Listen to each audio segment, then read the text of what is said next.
क्या अब आप घर बैठे ही एफआईआर दर्ज करवा सकते हैं? क्या सिर्फ एक ईमेल या मैसेज भेजकर पुलिस एफआईआर दर्ज कर देगी? सोशल मीडिया पर यह बात बहुत तेजी से फैलाई जा रही है, लेकिन कानून असल में क्या कहता है, आज इस वीडियो में हम इसी पर चर्चा करेंगे। हेलो व्यूअर्स, आप सभी का स्वागत है हमारे यूट्यूब चैनल जीरो एफआईआर में, जहां हम कानून से जुड़ी जानकारी बहुत ही सरल और आसान भाषा में समझाते हैं। दोस्तों, जब से बीएनएसएस यानी भारतीय नागरिक सुरक्षा संहिता लागू हुई है और सीआरपीसी की जगह आई है, तब से इसमें कई बदलाव किए गए हैं। कुछ नई चीजें जोड़ी गई हैं, कुछ पुराने प्रावधानों में संशोधन किया गया है और कुछ को हटा भी दिया गया है।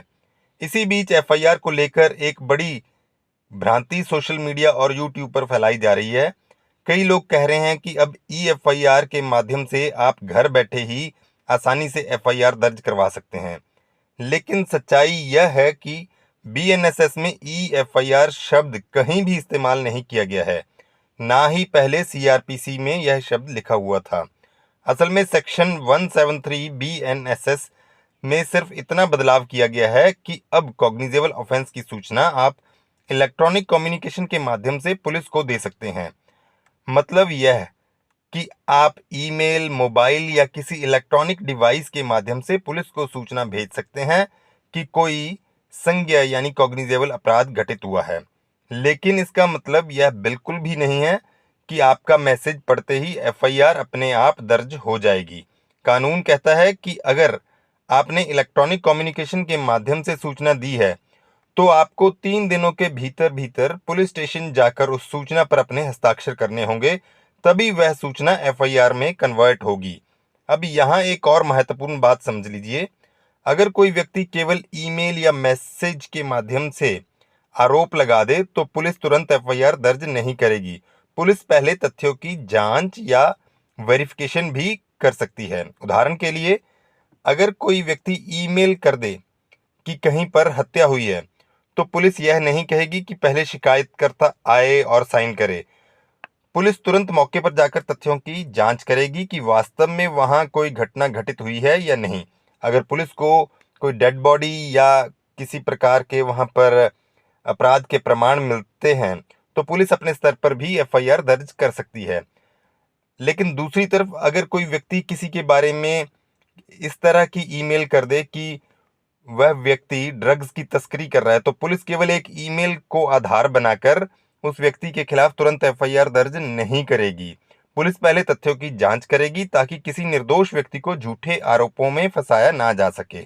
अब यहाँ एक और शब्द समझना जरूरी है, इलेक्ट्रॉनिक कम्युनिकेशन। बीएनएसएस की सेक्शन 2 में इलेक्ट्रॉनिक कम्युनिकेशन की परिभाषा दी गई है। इसके अनुसार अगर कोई लिखित, मौखिक, चित्रात्मक सूचना या वीडियो कंटेंट किसी भी इलेक्ट्रॉनिक माध्यम से एक व्यक्ति से दूसरे व्यक्ति तक या एक डिवाइस से दूसरे डिवाइस तक या एक व्यक्ति से दूसरे डिवाइस या फिर डिवाइस से व्यक्ति तक भेजा जाता है, तो उसे इलेक्ट्रॉनिक कम्युनिकेशन माना जाएगा। इसमें इलेक्ट्रॉनिक कम्युनिकेशन में telephone, mobile phone, wireless telecommunication device, computer, camera, audio video device या कोई भी अन्य इलेक्ट्रॉनिक डिवाइस शामिल हो सकता है। और फ्यूचर में अगर कोई नई तकनीक आती है, तो केंद्र सरकार उसे भी नोटिफिकेशन के माध्यम से इसमें शामिल कर सकती है। तो फ्रेंड्स, आज यह समझना बहुत ज़रूरी है कि इलेक्ट्रॉनिक माध्यम से सूचना देना संभव है, लेकिन घर बैठे एफआईआर दर्ज हो जाना, कानून में ऐसा कोई प्रावधान अभी तक नहीं है। हाँ, इसका एक फ़ायदा ज़रूर है।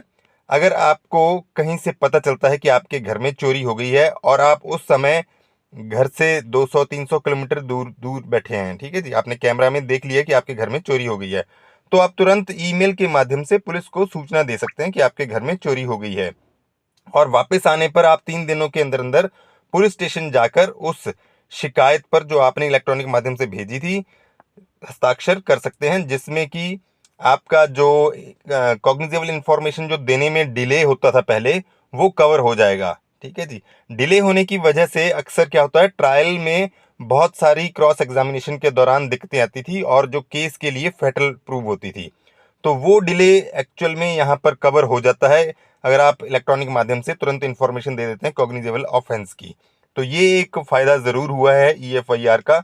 उम्मीद है कि आपको बीएनएसएस के इस प्रावधान के बारे में सही जानकारी मिली होगी और EFIR से जुड़ी गलतफहमी भी दूर हुई होगी। अगर आपको यह जानकारी उपयोगी लगी हो तो इस वीडियो को लाइक करें, शेयर करें और ऐसे ही कानूनी जानकारी के लिए हमारे YouTube चैनल 0 FIR को सब्सक्राइब ज़रूर करें। धन्यवाद।